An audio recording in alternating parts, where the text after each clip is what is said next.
Having issues receiving incoming calls on your Samsung Galaxy A15, don't panic. There are a few troubleshooting tips you can follow to help get to the bottom of it.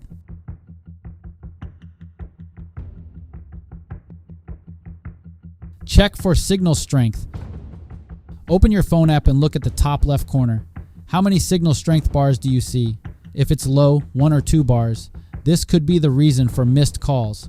Move closer to a window and check if reception improves. Enable airplane mode briefly. Toggle on airplane mode under settings for 30 seconds. This will disconnect your A15 from the network.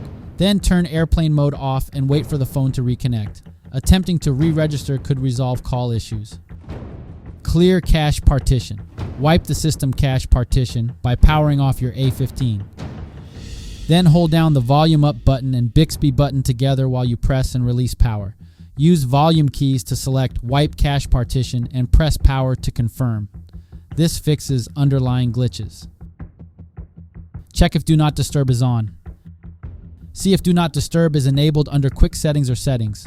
Calls won't produce alerts if enabled. Make sure your schedules and exceptions allow calls as needed. Disable DND mode while troubleshooting issues.